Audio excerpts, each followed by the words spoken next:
vamos a ver un poco la historia de los judíos del Líbano. Así como vimos en 4 clases, no va a ser 4, pero en 4 clases vimos la historia de los judíos de Siria.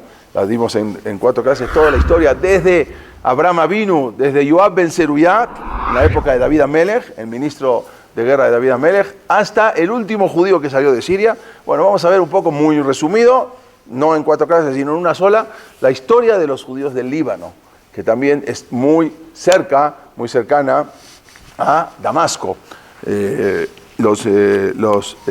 Líbano, por eso muchos de la comunidad del Líbano están en la comunidad Shami, porque era mucho más cercana a Damasco.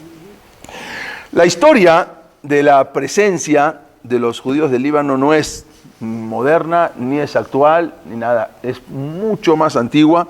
Estamos hablando que había presencia de Yehudim en el Líbano desde la época de los Shevatim, desde la época de las tribus. Ya había, y una tribu justamente era la que habitaba en el Líbano, una tribu de las 12 tribus. Vamos a ver que acá, ustedes saben, me imagino, el mapa lo conocen. Acá estaban las tribus de Israel. ¿Dónde estaban cada tribu de Israel situada? Rubén, Gad y Hasí, Shevet, Menashe, que estaban del otro lado del Yardén, de este lado. Pero si vamos a ver hasta arriba, acá donde dice Sidón, es la tribu de Asher. La tribu de Asher es la que se ubicaba en el Líbano. Estaba exactamente entre la tribu de Naftalí y la tribu de Asher, eran la que ellos estaban al Líbano. Quiere decir que estaban desde la época, desde que Israel entró a Eretz Kenán. Cada uno se dividieron, las tribus, se dividieron cada uno los sectores. Ayer tenían, Measher Shemenal Lahmo, ellos tenían aceite, de ahí sacaban mucho aceite, que incluso el aceite que se usaba en el Bet HaMikdash para encender la Hanukkah y para todo, era aceite de la tribu de Asher, era un aceite especial. Desde ahí, desde casi el Líbano. Ahora vamos a hablar de los cedros. Ahora vamos a hablar, exactamente, muy bien. Pero estamos todavía cuando entraron los Yehudim. Todavía mucho antes de Shelomo Amelech, que construyó el Bet HaMikdash, pero todavía mucho antes llegaron de la tribu y ahí se instalaron. Eran conocidos. Ahí eran la tribu, si ustedes alguna vez estudiaron en la escuela, los fenicios. ¿Sí? Los fenicios, ellos eran los que habitaban el Líbano. Los fenicios el pueblo fenicio eran los que habitaban el Líbano, eran judíos, pero junto con los judíos, era un pueblo que salía mucho marítimo. Ellos eran muy famosos porque ellos habían llegado hasta España, iban por todo el Mediterráneo y tenían mucha... No, fenicios no, pero vivían también ahí los Yehudim. Eso fue cuando entraron al Eretz Kenán. Como dijimos, los Yehudim en esa tierra, en Líbano, eran de la tribu de Asher. Y muchos, ellos eran muy famosos, los fenicios, y muchos de ellos, después, más adelante, cuando Akadosh Baruj Hu le dijo a David Amelech que tenía que construir Bet HaMikdash, pero que no lo iba a construir David Amelech, sino su hijo Shelomo. En la Torá, está escrito en el Naví, en Melahim Aleph, en el Perek He y el Perek Vav, dice cómo Boreolam cómo Hashem le dijo que tienes que ir a buscar los cedros del Líbano para poder construir Bet HaMikdash. Entonces Shelomo Amelech mandó a 3,000 hombres a Líbano. Como dice acá, Hashem Natan Jochma, Hashem le dio Jochma a Shelomo. Kasher dipeló así como le dijo, Bahi Shalom. Y había paz, había mucha amistad entre el rey Shelomo y el rey en ese momento el rey de lo que es hoy es Líbano, se llamaba Hiram, el rey Hiram, y Ben Shelomo. Había paz entre el rey Hiram y Shelomo. Hicieron un pacto entre los dos. Era un rey muy famoso, el rey Hiram. Dice, Baishalehem Lebanona, mandó Shelomo Amelech a Lebanón, Aseret Alafim, mandó 10,000 personas, bajó de Jalifot, iban en grupos de a 3,000 y se cambiaban, iban 3,000, después se quedaban unos meses, volvían otros 3,000 y estuvieron ahí todo eso para traer maderas de cedro para construir el Bet HaMikdash. Quiere decir que ya desde ahí había también muchos Yehudim que vivían con las tribus de antes y otros Yehudim, muchos que se quedaban a vivir ahí. Incluso, como dijimos, los cedros del Líbano se utilizaron para construir el Bet HaMikdash por las conexiones que había entre el rey Hiram. Eso lo trae el Naví. y el rey Shelomo. Incluso está escrito, se dice, no está escrito en el Naví, pero en el Midrash está escrito también de que Shelomo Amelech construyó un palacio para una de sus esposas, la reina de Saba. ¿Y dónde la construyó? En una ciudad que se llama Baalbek. Baalbek, sí, exactamente. Por eso vamos a ver por qué se llama Baalbek. Ahí construyó el palacio, como ven acá, exactamente aquí es donde mandó a construir acá. Esto es lo que es el Líbano, ¿no? Abajo es Israel, el sur, todo es el territorio fenicio, Trípoli, Biblos, Sidón, todo esto era el territorio que es del Líbano. Y ahí mandó a construir Shelomo Amelech un palacio. De igual manera también hay referencias del Lebanón en la Mishnah y en el Talmud, también sobre el periodo de los Hashmonaim. Los Hashmonaim también ahí se asentaron, no los principales, pero también ahí estaban los Hashmonaim asentados en el Líbano, en aldeas y en asentamientos en Ar Hermón, que está casi hasta arriba, donde también está el Líbano. También durante lo que es más adelante, el periodo romano, el rey Ordus, el rey Herodes, él gobernó partes del Líbano, obvio, gobernó todo Israel y partes del Líbano donde también estaban los Yehudim, quiere decir que también en la época romana. Después hubo una revuelta de Bar Kokhba, también lo estudiamos, la revuelta del Bar Kokhba contra el emperador Adriano, que al final lo terminaron matando, la ciudad de Betar, que se destruyó y fue una masacre tremenda. Después de esa masacre de Bar Kokhba con la ciudad de Betar, muchos Yehudim se fueron de Israel y muchos se fueron al Líbano. O sea, se fueron, no muchos, pero una cantidad importante, se fueron a vivir hacia el norte, hacia el Líbano, la región de ahí, donde ya existían varias comunidades judías. Después empezaron, más adelante, después que terminó el Imperio Romano, empezó la época de los califatos, cuando entró el califa Omar, después cuando se levantó el imperio musulmán, con Muhammad, con Mahoma. Después, cuando murió, que no tenía herederos, ya dijimos, se dividieron en dos. Entonces, uno que era el suegro, llegó a Israel, que dominó, y ahí fue cuando construyó la mezquita famosa que está atrás del Kotel, la mezquita de Omar. Él también dominó todo Israel y dominó hasta arriba también, hasta el Líbano, todo eso formó parte de la extensión del Imperio Árabe. Ahí estamos hablando del 634, en el año de la era común de esta, que después que fue cuando falleció Mahoma, ahí siguieron, y ahí fue cuando llegaron a Israel y conquistaron a Israel. Entonces, después hubo otro califa que en el año 680 estableció una comunidad judía también en otra ciudad, Trípoli. También ahí, más al norte, también otra. Y en varias ciudades había judíos. Entonces, como el imperio musulmán tenía donde conquistó, había grandes poblaciones cristianas y judías. Entonces, la política dura del Islam, que en ese momento había sido hasta ese momento, ahora tuvieron que bajarle, porque llegaban a lugares donde eran puros cristianos o puros judíos, no podían seguir con esa política tan dura. Entonces, tuvieron que hacer un cambio más tolerante hacia los judíos. Lo vimos en España también, cuando llegaban, que los ponían a los judíos, que ellos sean los dirigentes y todo. Por lo tanto, si no, se iba a hacer un éxodo generalizado, todo el mundo se iba a escapar, se iban a quedar sin nada.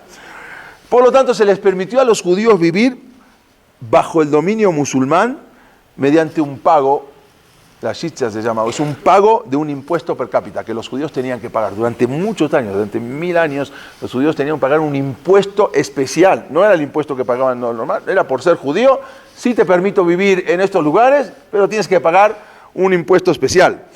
Pero, por otro lado, también no podían tener armas los judíos, no podían testificar, lo hablamos contra los musulmanes, si alguien le hacía algo a un yudí, él no podía llevar un testigo judío aunque lo vio que el otro le hizo daño.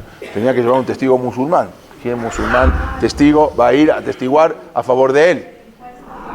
La shitza, algo así, ¿sí?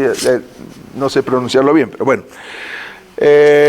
También existía una comunidad en Baalbek, como dijimos, también existía una comunidad judía. ¿Y quién fue uno de los que vivió en ese lugar? Se llamó Rav Saadia Gaon.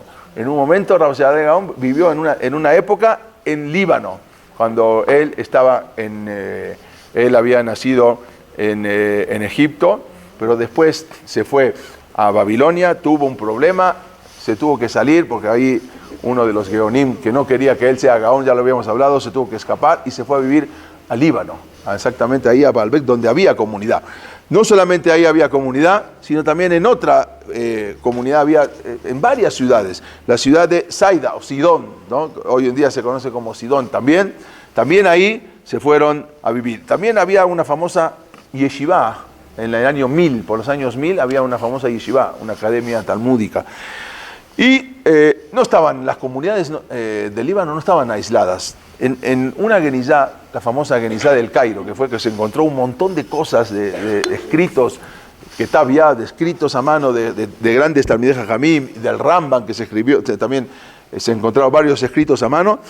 Ahí, en la genizá del Cairo, se encontró una serie de registros de matrimonios de gente yehudí del Líbano con gente de Siria, yehudim de Siria, yehudim de Egipto, o sea que no era una comunidad totalmente aislada, estaban comunicadas.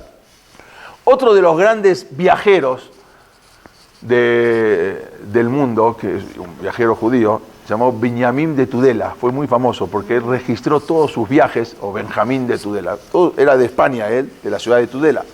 Y él hizo unos viajes, llegó hasta la India, y ahí él contó cómo vivían los Yehudim en Halab, cuando estuvo en Halab, cuando estuvo en Damasco, cuando estuvo en el Líbano. Él pasó por todos esos lugares y él hizo un libro. El libro se llama Mas'ot Shel Rabbi Binyamin, los viajes de Rabbi Binyamin. Obvio que está también traducido, Rabbi Binyamin, los viajes de Rabbi Binyamin de Tudela. Y él contó que vio, que se entrevistó, que estuvo con varios judíos en el Líbano. Estamos hablando en el año 1173.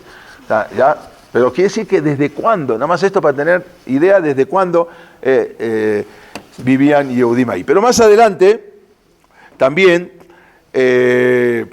cuando ya empezó lo que fue el dominio en 1453, el dominio del Imperio Otomano de Turquía, ahí empezó con los sultanes de Turquía y fue un imperio otomano que dominaron gran parte de Medio Oriente. Vamos a ver acá el mapa. Todo esto que está con rojo es todo el Imperio Otomano.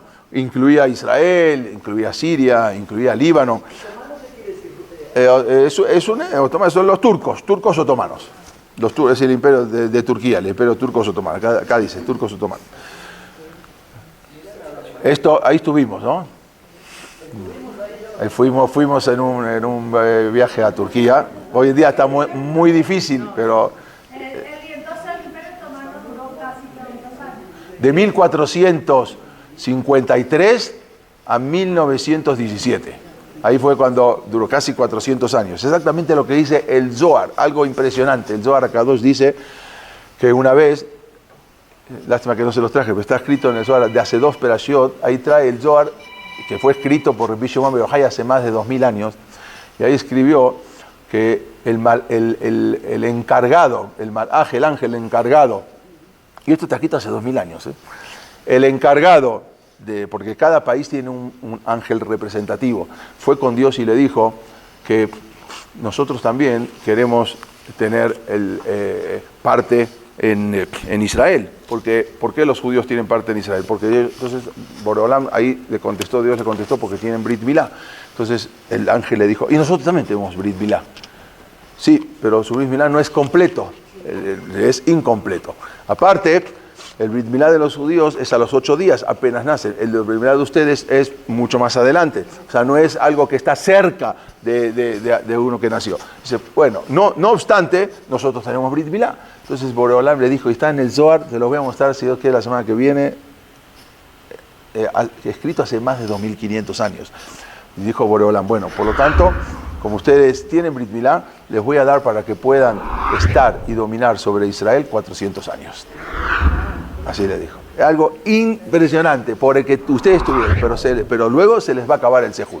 Exactamente de 1453, ¿sí?, a 1917, más o menos son 400 años, era lo que dominó, y es lo que está escrito hace 2500 años, que por el Sejud de Brit Milá, pero luego, cuando se le termina el Sejud, se va a acabar y ya no van a poder dominar Eretz Israel. ¿Está? Y ahí, bueno, ahí sigue hablando el Zohar, qué es lo que va a pasar con los enemigos, con los pueblos, como la guerra de Gog Magog. Ahí viene todo, pero bueno, algo impresionante, que justo lo leí hace poco en el chat. El ángel representativo de los musulmanes. Exactamente. Bueno, más adelante, después a lo largo, como dijimos, de la época medieval, muchas veces los judíos presentaron persecuciones, enfrentaron persecuciones, pero con todo eso conservaron su identidad religiosa, su identidad cultural. Pero ya con el Imperio Otomano, estamos hablando a partir del siglo XV, a partir de 1453, ellos empezaron a conquistar un montón como dijimos, prácticamente como vemos en el mapa acá, todo Medio Oriente, pero los judíos vivían tranquilos, o sea, como dijimos, tenían muchas cargas de impuestos, tenían varias condiciones, pero vivían tranquilos, no tenían grandes sobresaltos. Hubo sobresaltos, como dijimos, en Damasco, que hubo muchas acusaciones de asesinato ritual, hubo en Halab también, pero en el Líbano no había ese tipo de cosas, más vivían como categorías de segunda, no vivían como... Les llamaban dimis. Dimis, exactamente. Eran habitantes de segunda categoría, pero vivían tranquilos. Más adelante, después ya en el siglo XIX, estamos hablando por los años 1800, ahí empezaron las hostilidades, los problemas, no entre los judíos, entre los drusos y los maronitas. Eran cristianos también, cristianos y árabes. El problema había entre ellos, entre cristianos y árabes. Fue un problema muy grande que hizo que también muchos judíos tuviesen que abandonar el área donde vivían en ese momento, se llamaba Deir el-Kamar, así se llamaba, y se tuvieron que mudarse a otros lugares. Más adelante, después en 1911, la población judía empezó a crecer. ¿Por qué? Porque mucha migración, venían muchos de Yehudim de Italia, llegaron muchos de Yehudim de Grecia, de Esmirna, de Salónica, donde estaban los sefaradín, que venían de España, de Siria, habían llegado, de Irak, de Bagdad, de Turquía, de Egipto, de Irán, incluso se mudaron a Beirut. Y ahí empezó a levantar mucho. La mayoría, la gran mayoría de los de Beirut, de los Berutim, no son originarios de Beirut. A menos que unas familias que sí, familia Dana, unas familias que sí, pero la gran mayoría eran de otros lados. Muchos eran de Siria, muchos eran de Grecia, otros eran de Italia, otros eran como dijimos, de Bagdad, de Irak, de muchos lugares venían de Egipto. Más adelante, entonces, quiere decir que cuando vino toda esta gente, la comunidad subió mucho, creció mucho la comunidad. Eso fue justamente antes de la Primera Guerra Mundial. Y ahí empezaron a abrir también, habían abierto, bueno, de antes, desde 1869 ya estaba abierta la Alianza Israelita Universal, que también estaba en Siria, pero ya desde 1869 ya se había aperturado la Alianza en Líbano. También ahí se abrieron en 1874 un Talmud Torah, se llamó el Talmud Torah Tiferet Israel, que lo abrió el Jajam Zaki Cohen. Él abrieron un Talmud Torah para que también la gente siga estudiando Torah. Ese Talmud Torah después se cerró a principios del siglo XX. Más adelante, estamos hablando ya por los años 1900, había un Jajam, vamos a ver después, les voy a decir cuál era la lista de los Jajamim, un Jajam que trajeron, Jajam se llamaba Shabtai Bochbot, así se llamaba, lo nombraron como el chef rabí, el gran rabino. No. Hubo después Ashkenazí, pero no, él era sefaradí. La comunidad, entonces, habían fundado en 1900, por los años 1900, dos instituciones muy importantes. Una, esto lo habían fundado antes, no fue la comunidad, fue la Alianza Israelita, que después, que se había fundado en 1869, la bombardearon en 1950, después la volvieron a construir. Los Yehudim se instalaron después en un barrio, el barrio judío de Beirut, Wadi Abu Jamil se llamaba, y ahí vivían los Yehudim. La mayoría de los Yehudim vivían en este barrio. Y ahí se instaló también el Beta Knesset, un Beta Knesset, Magen Abraham. El Beta Knesset era un Beta Knesset que era donde había varios, no era uno, había hasta casi 18 Beta Knesset. ¿Sí? Pero era el principal, era tipo Magen David. Era de un general.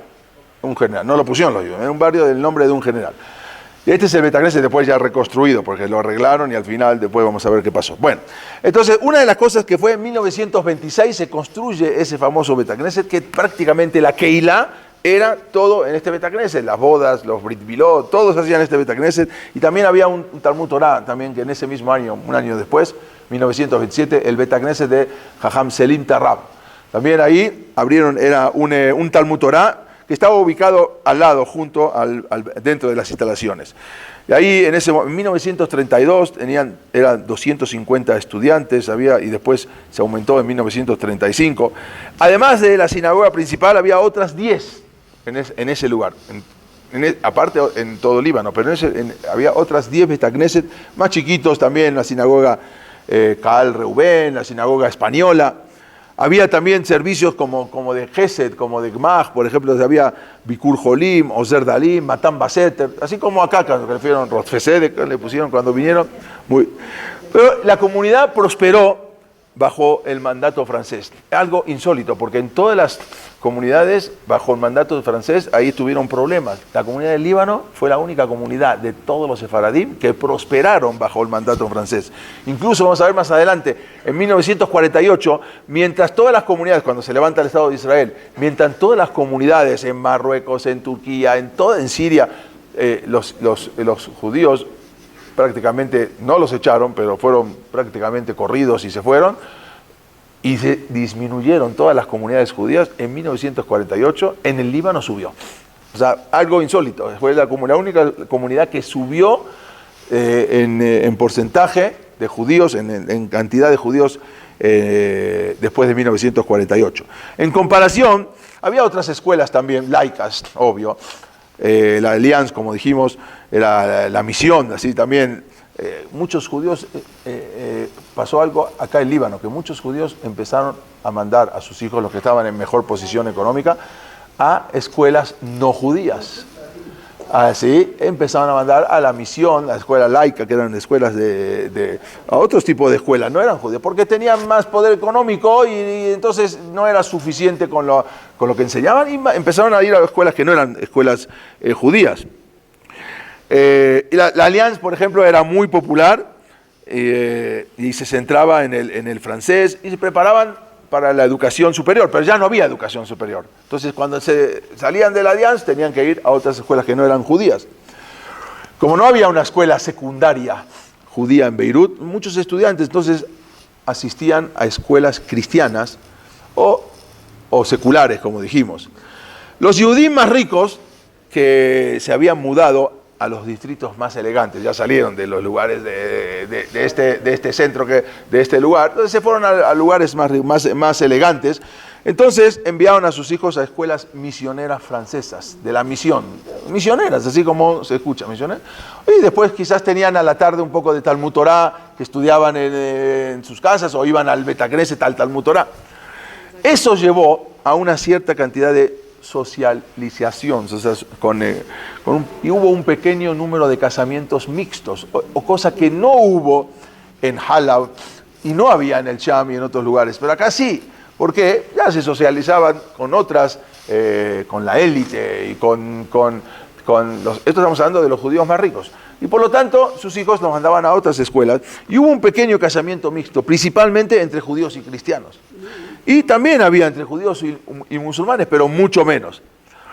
La comunidad, obvio, era sefaradí, pero como habían llegado de Grecia, de Italia, de muchos lugares, también había comunidad ashkenazí. Algo insólito, porque en Halab y en el Sham, en todo Siria, no había una sola comunidad ashkenazí. Pero en el Líbano sí, era mucho más abierto, sí había una pequeña comunidad ashkenazí. Pero ya se empezaron a poner las cosas difíciles.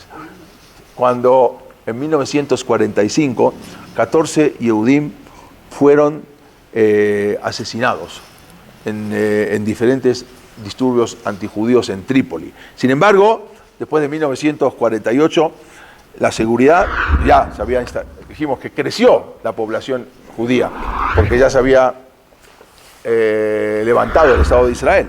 Pero también seguía siendo, la seguridad para los judíos siguió siendo muy frágil, e incluso en 1950 la Alliance ahí fue reconstruida. El Betacneset Maguen Abraham fue destruido bombardearon el Betacneset Maguen Abraham, acá lo vemos, y lo destruyeron. Después lo volvieron a construir. Es el Bet Knesset, también Magen Avraham, bueno, esto es más adelante después, cómo había quedado. Después, ya cuando se instaló Yasser Arafat, él mandó a poner, y ahí supuestamente que más adelante, ya en 1900, antes de que ataque Israel, mandó a rodearla de militares palestinos, la sinagoga. Este es el Bet Knesset que después fue construido. Bueno, la comunidad, como dijimos, aumentó. Habían, llegando alrededor de 10.000 personas. Estamos hablando de 1948, de 5.000, 6.000 fue aumentando, y muchos judíos que se habían ido de otros lugares, de Siria, o de otros lugares también de Egipto, llegaron y empezaron. Vamos a ver la comunidad que incluso tenía en ese momento un rabino ashkenazí. La comunidad sefaradí tenía un rabino ashkenazí. Estos son parte de lo que es ahí en Líbano, la comunidad. Vamos a pasar unas fotos rápido para llegar a lo que quiero llegar. Estos son la gente ahí en el Líbano, los judíos. Pero resulta que empezó a vaciarse el barrio judío. Prácticamente se empezó a vaciar, y cuando empezó, después de 1958, muchos judíos del Líbano empezaron a abandonar. Especialmente se habían ido a Israel, a Francia, a Estados Unidos, también a México, Canadá. Canadá también una comunidad, América Latina principalmente, también a Brasil. A raíz de la Guerra de los 6 días de 1967, ahí sí hubo una emigración masiva. Ahí sí se enojaron contra los judíos porque en 1967 ganaron los Yehudim la guerra, una guerra que algo que no tenía ni pies ni cabezas, de repente algo que fue un milagro tremendo que ganaron, y ahí se enojaron y había mucha persecución. La población judía de Beirut, que en ese momento era de 9.000 personas, en 1948 ya se redujo en 1969 a 2.500. Algo tremendo fue cómo bajó. Y después, ahí también empezaron, más adelante hubo una guerra, trajo un inmenso sufrimiento a los Yehudim, porque una guerra civil dentro, y ahí quedaban 1.800 judíos. La mayoría de esos judíos que quedaban emigraron en 1976. Lo que quiero contar ahora, y voy a parar en esto y nada más voy a contar, y después vamos a seguir qué pasó en la guerra de 1982, con todo lo que había sucedido. Pero quiero pasar a esto y contar lo que pasó con una mujer. Esa mujer, esto es el Bet Knesset como había quedado, después vamos a hablar del Bet Haim, el cementerio, qué pasó cuando mataron al primer ministro Rafik Hariri. Él era un defensor del pueblo judío, pero después lo asesinaron. Esto lo vamos a contar la semana que viene. Pero quiero enfocarme en una mujer, se llamaba Shulamit Cohen Arazi, de Casada Kichik. Esta mujer había nacido en 1917 junto con sus 12 hermanos. Vivían en Argentina, en la época que se desarrollaba la Primera Guerra Mundial. Incluso está la casa donde vivía en Argentina esta mujer. Cuando su padre provenía de una rica familia de comerciantes judíos de Egipto. Su padre venía de Damasco, pero habían vivido en Egipto. Y su madre era hija de un rabino en Jerusalén. La familia había migrado a Argentina cuando fue a fines del siglo XIX. Estamos hablando por los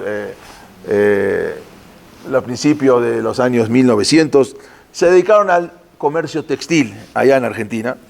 Y después de cuando terminó la Primera Guerra Mundial, ya había acabado el Imperio Otomano, o sea, el mandato del Imperio Otomano, ya estaban los ingleses en Palestina.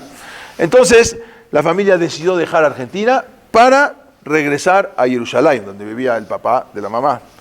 Ella, Shula, era una niña. Acá la vemos cuando recién llegados a Jerusalén. Esta que ven acá era Shula. Bueno, la mandaron a una escuela también en Jerusalén, pero resulta que había quebrado su negocio. Cuando ella tenía 16 años, su papá quebró el negocio. Y antes se estilaba que cuando uno quebraba el negocio, entonces sus hijas quizás lo podían salvar, casándola con un comerciante muy rico, ¿no? Entonces ella, resulta que a los 16 años la pone de novia con un comerciante de Beirut muy rico, se llamaba Yosef Kichik Cohen. Y él era bastante mayor que ella, pero eso no interesaba. La cosa era que tenga dinero y que pueda mantener a ella y a la familia. Entonces, pero para ella fue una desgracia, porque ella no quería separarse de sus padres, para casarse con un desconocido e irse a vivir a un lugar desconocido. Nunca en su vida había estado en el Líbano. Y ahora dejar su familia a los 16 años, dejar su papá, dejar todo e irse a un lugar con un señor mayor. Bueno, no importa, después de casarse, la pareja Kichik se mudaron al Líbano en 1936. Se instalaron en el centro de Beirut, exactamente en el barrio donde vivían todos los Yehudim, en el barrio Wadi Abu Jamil, donde se concentraban todos los Yehudim ahí. Shula y Yosef Kichik entonces tuvieron 7 hijos, ¿sí? Y vivían ahí también muchos Yehudim refugiados que venían de Siria, que se escapaban. Pero ella, además de sus labores domésticas, como madre e incluso como esposa, participaba, el señor tenía mucho dinero, el esposo, participaban en todas las actividades de la comunidad. Cuando ella tenía 24 años, ya era madre de 5 hijos. Sin embargo, eso no le impidió convertirse en uno de los miembros de la sociedad libanesa, porque estaba siempre en la sociedad más alta de la sociedad judía, de los Yehudim, y como su esposo tenía mucho dinero, ella asistía a eventos sociales de las altas esferas del país. O sea, estaba con ministros y siendo la esposa de un rico empresario, logró meterse en lo que es la alta sociedad de Beirut. Ella vivía, este es el barrio judío. Pero resulta que en 1947, Shula Shulamit escuchó que unos funcionarios libaneses, un libanés con un sirio, estaban discutiendo acerca de las actividades de cómo iban a atacar a Israel. Sin quererlo, así como Mordejai, ella escuchó que estaban hablando, no se dieron cuenta que ella estaba ahí, y escuchó cómo estaban tramando atacar a Israel. Estamos hablando de eso, fue en 1947, cuando ya la Organización de las Naciones Unidas ya había dictaminado que iban a dividir Israel en un estado con judíos, árabe. Entonces se estaban levantando ahora los libaneses junto con otros países árabes, que fue lo que fue más adelante la guerra de 1948. Entonces, cuando ella regresó a su casa, esta Shula es el marido, que se ve un poco más grande que ella. Bueno, esto es cuando tenía todavía, acá tenía 5 hijos todavía. Ok, entonces cuando regresó a su casa, ella registró con todos los detalles la información de todo lo que había escuchado en un documento, y como ella había aprendido en la escuela a escribir con tinta invisible, hay unos plumones que uno escribe y luego se hace invisible, y luego le ponen a unas cosas y se ve. Ella aprendió, entonces escribió toda una carta detallada con tinta invisible, ¿no? Y la mandó a su hermano que vivía en Israel y le pidió que por favor busque a dónde enviar la carta, o sea, ella no sabía ni a quién enviársela. Entonces le pidió que se la enviara al destino apropiado, a ver a dónde la tenía que mandar, que llegue a donde tenía que llegar. 5 semanas después, un agente del Mossad, del servicio secreto, se puso en contacto con ella para intentar alistarla en la unidad de espionaje. Bueno, ya, tú estás en esas esferas, en esas categorías, por favor, empieza a darnos información. Y ella aceptó, porque la señora Shulamit Kichik Cohen estuvo de acuerdo, y durante los siguientes 14 años, entre 1947 y 1961, trabajó como espía de Israel, del Mossad, en Líbano, sin que nadie siquiera de su familia lo supiese. Nadie, ni siquiera de su familia, nadie lo sabía. ¿Quién iba a sospechar de una madre de 7 hijos? Que una espía es una espía, pero no una madre de 7 hijos que trabaje como espía. No obstante, ella sabía el riesgo que corría, por lo tanto, decidió enviar a sus 2 hijos mayores, de 7 y 9 años, a vivir con sus abuelos a Jerusalén. Los niños no podían, los más chiquitos no podían, primero porque necesitaban de ella, y segundo porque si manda a todos sus hijos, obvio que van a sospechar de ella. Entonces, a los más grandes mandó, al de 7 y 9 años, lo mandó a Jerusalén a vivir con sus papás. El esposo estaba sí, pero el esposo muchas veces no sabía, casi no sabía, después se enteró. Bueno, entonces, no podía mandar a todos sus hijos. Uno de esos hijos que mandó, se llamaba Isaac, que ella mandó a Israel, con el tiempo se convirtió en el embajador de Israel en Egipto. Después, más adelante, fue el embajador de Israel en Egipto.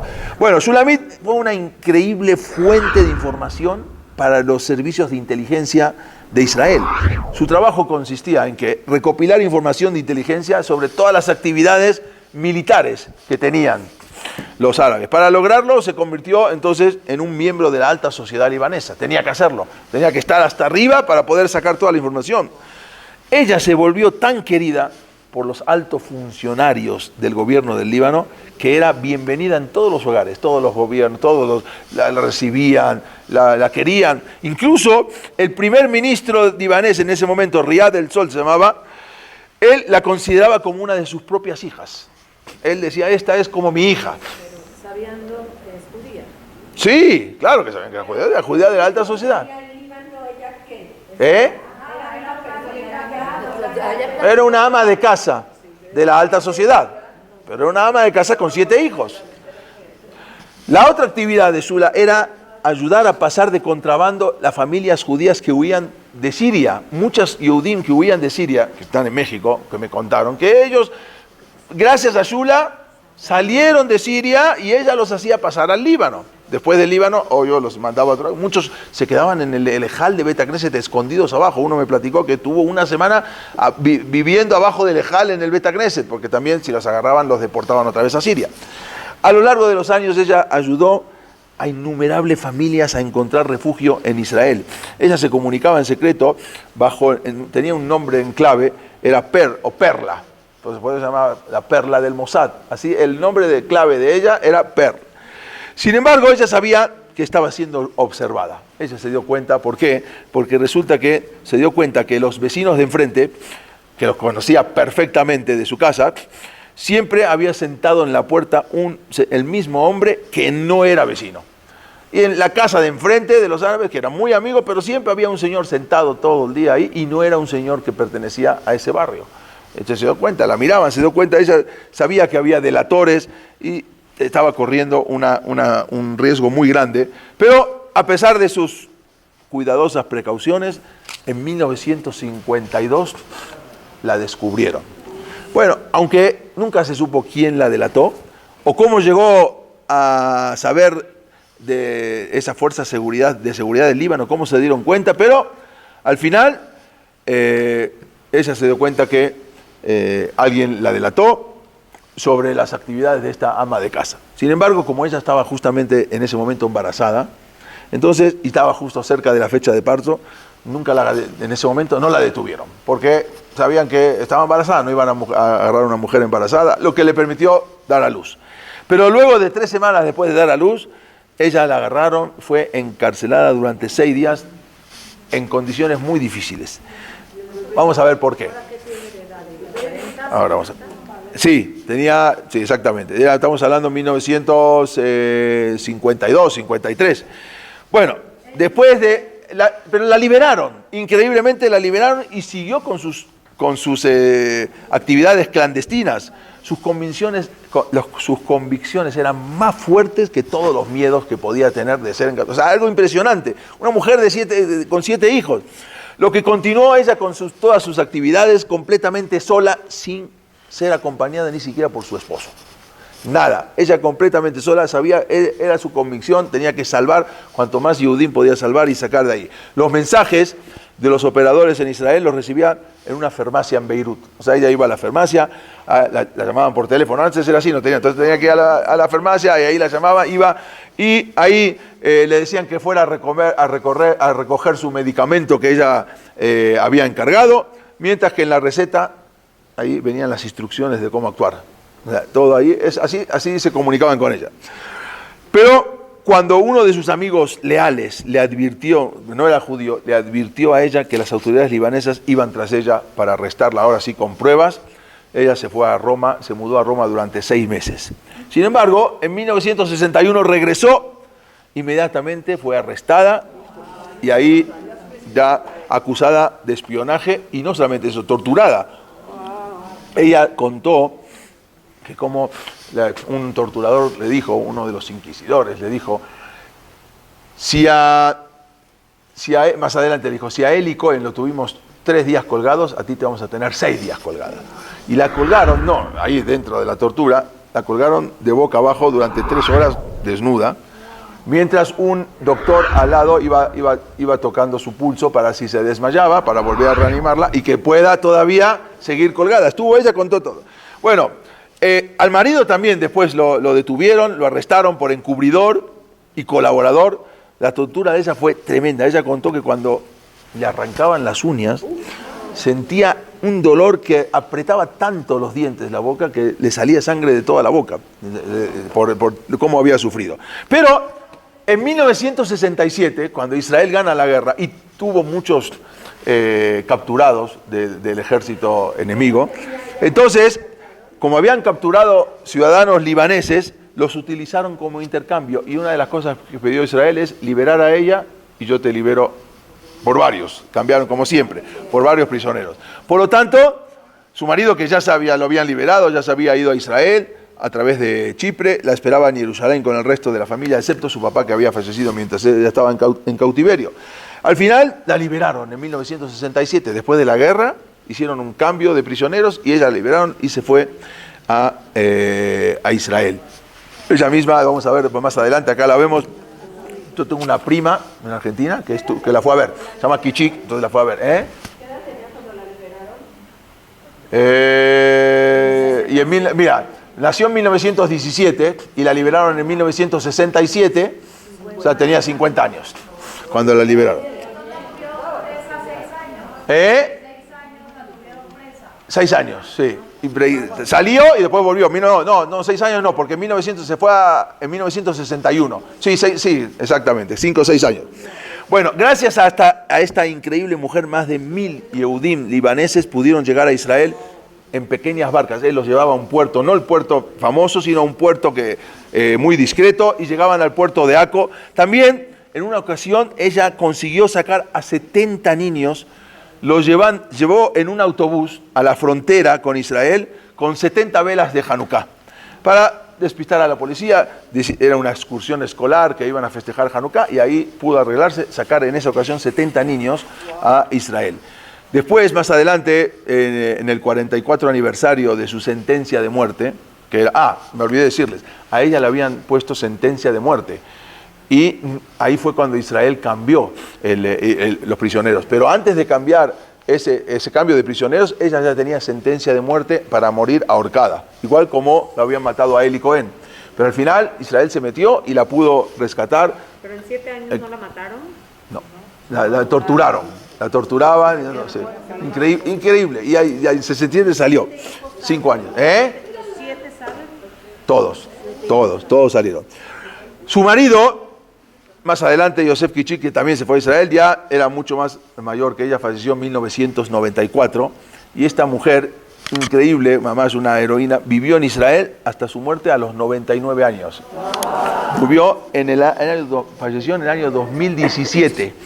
Yo tengo una prima mía, la entrevistó, estuvo con ella y varias gente que conozco, que fueron a visitarla a ella, vivían en Jerusalén, justamente unos meses antes de cumplir los 100 años, ella falleció. Algo impresionante porque le hicieron todo un agradecimiento, una condecoración, fue justamente a los 44 años de su pena de muerte.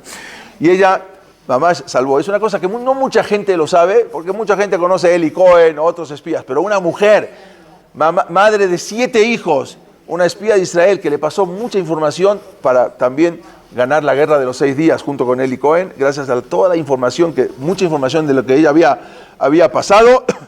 Israel también, mira, Shamayim, sabemos que todo Akadosh Baruj Hu lo base, y ella por eso ganó la guerra también de los 6 días. Ella está enterrada en Ara Menujot. Los nietos la llamaban la abuela James Bond. O sea, así la llamaban. Los nietos y los bisnietos. Fue de veras una mujer increíble, falleció el 21 de mayo del año 2017 y está enterrada en Ara Menujot. No cualquiera puede saber, no cualquiera hace esto. Mamá es un mesirut nefesh de lo que es entregarse, una mujer, no un hombre. Una mujer con toda una familia, una ama de casa.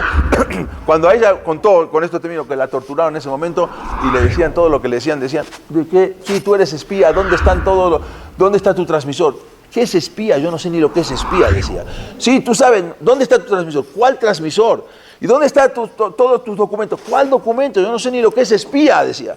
Y nunca habló a pesar de toda la tortura. Nunca. Si hubiese hablado, ahí sí la mataban directamente.